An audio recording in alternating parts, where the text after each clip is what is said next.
Welcome to my channel, The Eastern Lost Dynasties. Before we continue uncovering the Emperor's hidden adulthood, let's briefly revisit what we revealed earlier in Part 1. In the previous episode, we examined the secret childhood of Ying Zheng, a boy shaped by political deals, abandoned in Zhao, and raised under layers of manipulation.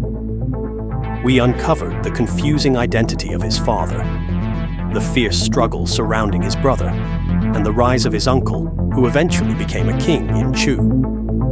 We also revealed how Lü Buwei, Lady Huayang, the Zhao faction, and the Han faction shaped the early years of the future First Emperor. If you missed Part 1, witnessing how his early suffering carved his cold personality will make this episode far more impactful. Because today, we step deeper into the darker side of his life and witness the turning points that shaped his adulthood. This is where a lonely young prince becomes a king, hidden lovers ignite uprisings, ministers disappear, and a queen vanishes from all official records. This is the part of history the chronicles tried to hide. Now, let us continue the unfolding story. Ying Zheng ascended the throne at just 13, with no one to rely on. His mother a Zhao beauty, his father gone, and Han's faction openly hostile toward him. So he had no choice but to follow his grandmother-in-law, Lady Huayang, whose influence shaped the destiny of Qin. She soon made a decision that changed Ying Zheng's life, altered Qin's future, and influenced thousands of years of Chinese history. At the same time, Lü Buwei watched his close friend Ziyi die suddenly and unexpectedly.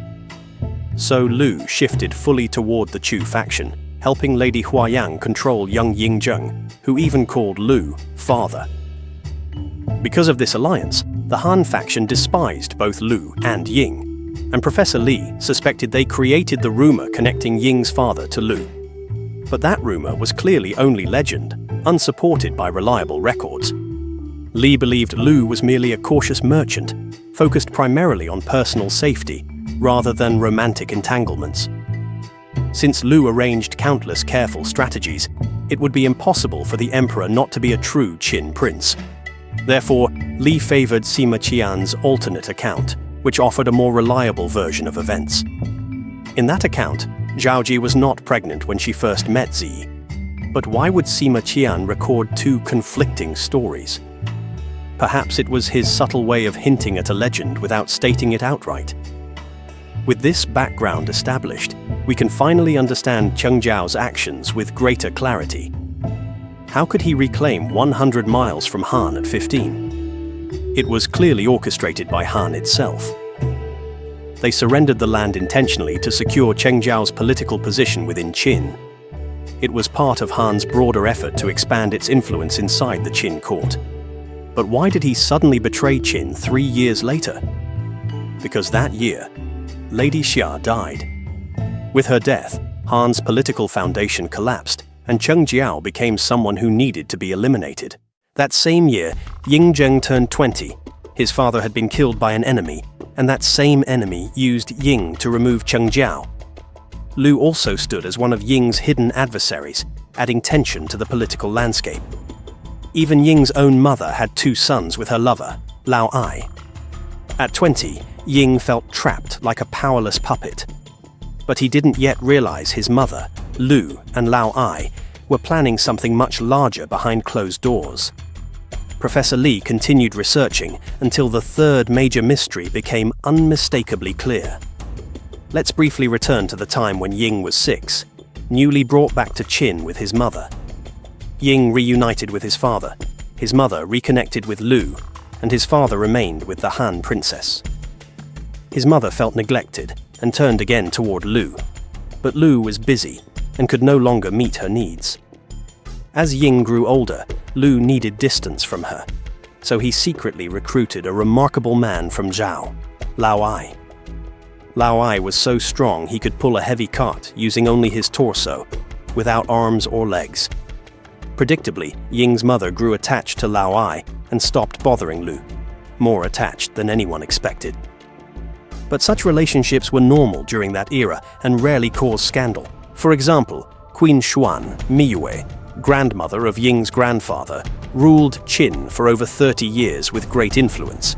She had 2 sons with Yiku, a tribal leader, and even acknowledged it openly to foreign envoys. So Ying's mother having 2 sons with Lao Ai was not unusual at all.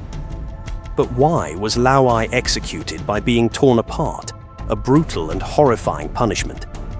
Many assume Ying killed him simply because he was maturing and disliked him, but Li argued a deeper political reason. Beneath everything lay a historical puzzle that Li finally managed to solve. Records say Lao Ai served as an officer in Changxin, commanding thousands in Xianyang, wielding real authority. But how could a mere strongman rise to officer rank within Qin's strict merit system? Qin's laws were harsh. No one earned promotions without proven battlefield achievements, not even princes. When General Wang Jian sought to conquer Chu with 60,000 troops, he demanded promotion only if he succeeded. So military ranks in Qin were incredibly difficult to obtain, unless someone performed something exceptional. But Lao Ai had no such achievements recorded anywhere. So Li searched deeper into the records to uncover the truth behind Lao Ai's unexplained rise in Qin's hierarchy. He eventually learned that the answer connected directly to Cheng Jiao and the political struggle involving Han and Chu. Lao Ai's true identity may have been that of a hired thug who helped Chu eliminate Cheng Jiao and weaken the Han faction. Archaeology supports this idea. In 2006, Lady Xia's tomb was discovered. Grand, luxurious, and shaped like the character Ya. That shape indicated a burial suitable for a ruler, revealing Han's powerful status during that period. And this rise in Han's prestige was closely tied to Lao Ai's secret efforts. He became an officer because he completed a dangerous clandestine mission that changed Qin's internal balance. The hidden details of that mission remain unknown, but its consequences are unmistakable. Perhaps Chu never expected Lu and Lao Ai to erase Han's influence entirely, unintentionally creating a new Zhao-centered power group. They were all from Zhao, and together they controlled Ying, who was considered half Zhao due to his origins. Early historical records even called him Zhao Zheng, not Ying Zheng. If they acted carefully, they might eventually overthrow Chu and reshape Qin's politics entirely. Soon, the Zhao faction grew stronger, and a story from that period reveals their rising influence clearly. Qin lost a major campaign, and an advisor explained Qin's internal struggles to the King of Wei. He said Qin now had 2 true powers, Lao Ai and Lü Buwei, who competed fiercely behind the scenes. If Wei planned to surrender land, they had to choose whom to offer it to for maximum advantage. Giving the territory to Lao Ai would strengthen him over Lu. Giving it to Lu would weaken Lao Ai's faction. Wei chose Lao Ai, believing he was the stronger figure who might one day rule Qin. Lao Ai was overjoyed, and such triumph often invites dangerous consequences. One day, drunk, he quarreled with a gambler in public. He widened his eyes and boasted, "I am the emperor's father-in-law. How dare you speak to me like that?" The gambler fled immediately and reported everything to the authorities. Having 2 sons with the Queen Mother wasn't the real issue, but damaging the emperor's reputation was unforgivable. Realizing danger, Lao Ai secretly conspired with the Queen Mother, launching the infamous Lao Ai Rebellion. Ying was 22, attending his adulthood ceremony, when the uprising suddenly erupted in Xianyang. Many assume the rebels aimed to kill Ying, but Ying wasn't even in Xianyang at the time. His adulthood ceremony was held in the old capital, Yong City, modern Baoji, nearly 100 miles away. Lao Ai used the emperor's jade seal to command troops and quickly seized control of Xianyang. The rebels included the guard commander, military chiefs, and numerous high-ranking officials. Over 20 major officials joined the revolt, forming a formidable force. After securing Xianyang, Lao Ai marched toward the Qinian palace in Yong. But who lived there? Li believed the true target was not Ying, but the Chu faction itself. The resident of that palace was Lady Huayang. the powerful leader of the Chu group. So perhaps Ying and Lü already knew the rebellion would occur and may have quietly encouraged it. From Ying's perspective, one side was his mother and the Zhao faction. The other was the Chu faction, tied to his father's death. And it happened during his adulthood ceremony, a moment that would define Qin's direction for decades. Which side would you choose in such a moment? Naturally, one would choose their mother. But that choice became the turning point of Ying's entire life. Lü, Lao Ai, and the Queen Mother underestimated Ying Zheng completely. When he returned to Xianyang, his true nature finally emerged without hesitation. He told Lü he no longer belonged to the Zhao faction at all, declaring a new allegiance. He ordered Lü, Chang Pingjun, and Chang Wenjun to attack Lao Ai and reclaim Xianyang. The rebellion was crushed completely, leaving no survivors among Lao Ai's supporters. Everyone tied to Lao Ai was executed. Ying's mother was imprisoned. His younger half-brother was killed. Even Lü Buwei eventually committed suicide, ending his long influence in Qin. This became Ying's first major political lesson. The same tactic Lü once used to destroy Han, Ying now used to destroy Zhao. Why such overwhelming brutality? Professor Li discovered another crucial figure, Chang Pingjun, who should have been famous during this rebellion. Yet he vanished almost entirely from the historical record, as if deliberately erased. All we know is that after Lü's death, Chang Pingjun briefly rose to the position of Prime Minister. But why would such an important man disappear so completely from history? In 1982, bronze weapons unearthed near Ji County in Tianjin revealed key clues about this mystery. One bronze GE carried 17 characters, the names of the artisans who crafted it. It also mentioned the 17th year of a Qin king and stated that the project was overseen by Prime Minister Qi Zhuang. Scholars were puzzled. There was no prime minister named Qi Zhuang recorded in Qin history. Only two Qin kings ruled for 17 years, Ying Zheng and King Zhao.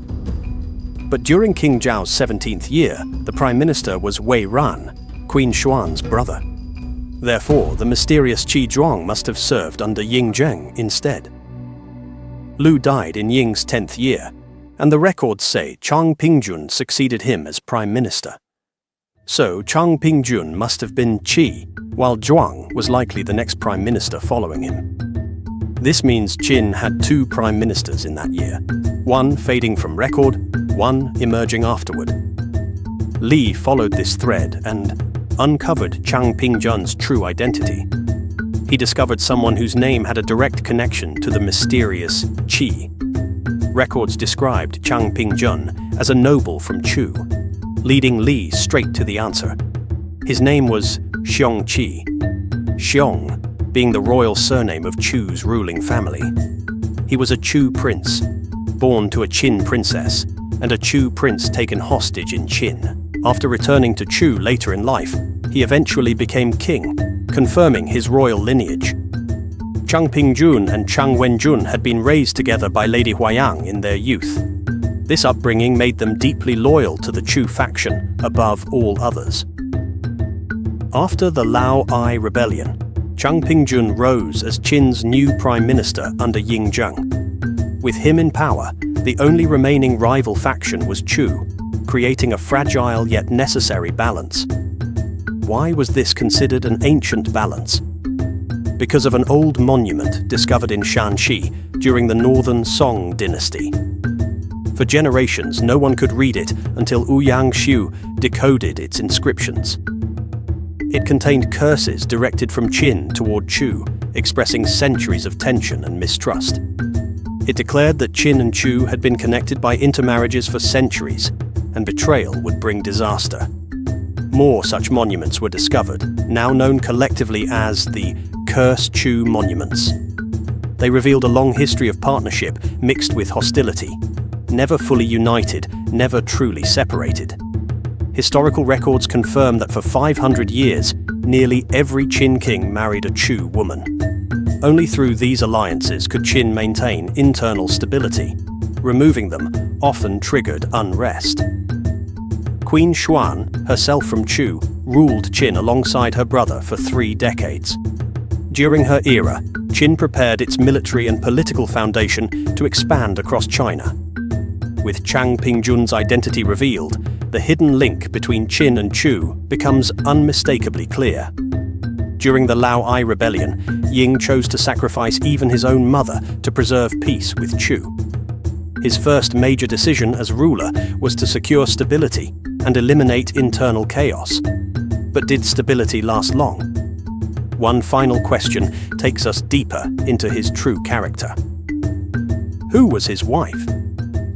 Searching all historical texts reveals nothing about her identity. Yet his sons, Fusu and Huhai, along with many buried princes and princesses, prove he indeed had wives. So why was the queen erased so completely from official history? Some say he was too preoccupied, others claim he rejected palace intrigue, and some believe he feared emotional turmoil after his mother's scandals. But Li proposed a much stronger explanation, resting on 2 critical clues. First, Ying's uncle was Chang Pingjun. Second, his eldest son was Fusu.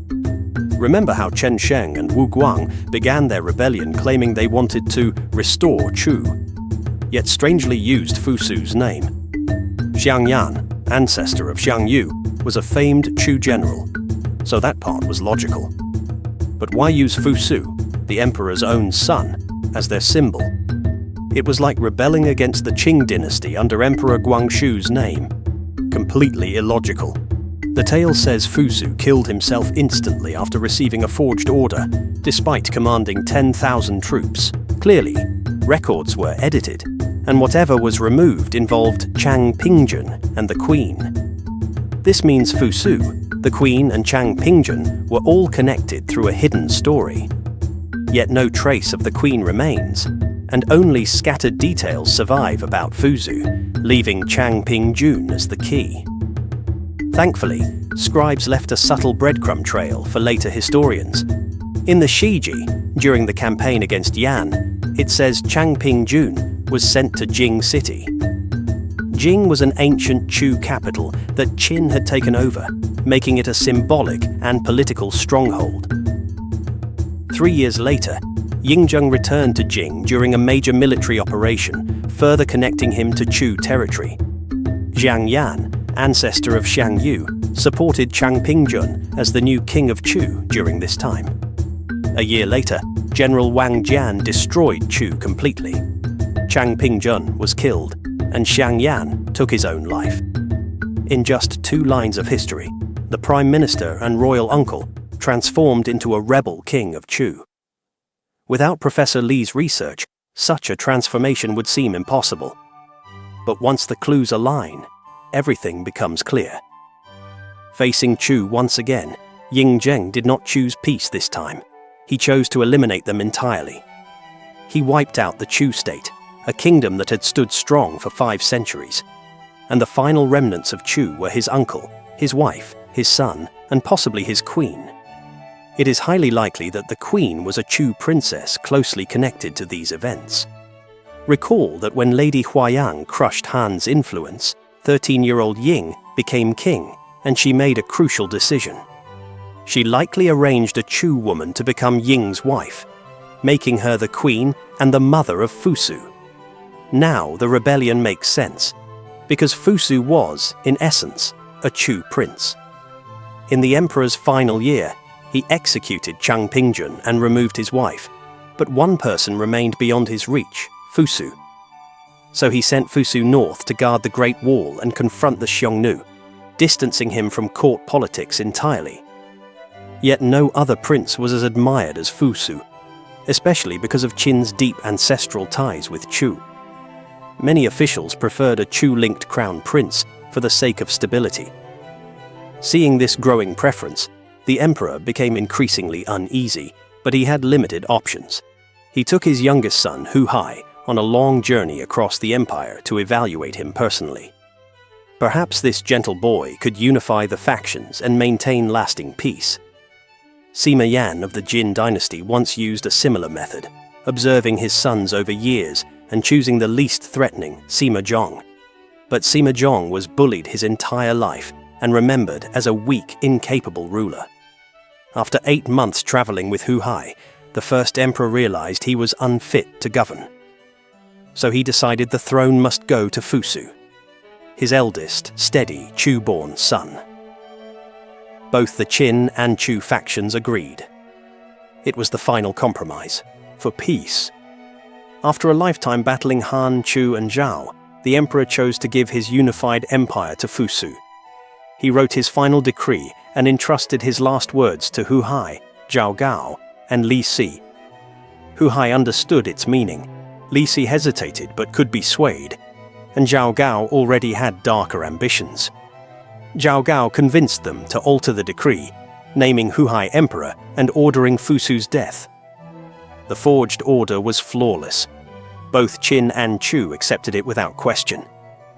Fusu believed the order came directly from his father's final breath, so he offered no resistance. During his final moment, Fusu waited silently, thinking this was a test of Chu's loyalty. But only Huai, Zhao Gao, and Li Si knew the true betrayal behind that order.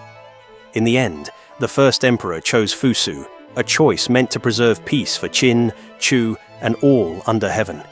And history proved him right.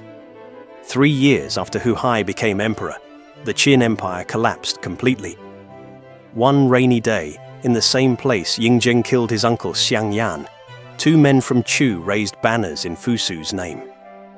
They were Chen Sheng and Wu Guang, the first to ignite the rebellion, and soon another man from Chu emerged, Liu Bang.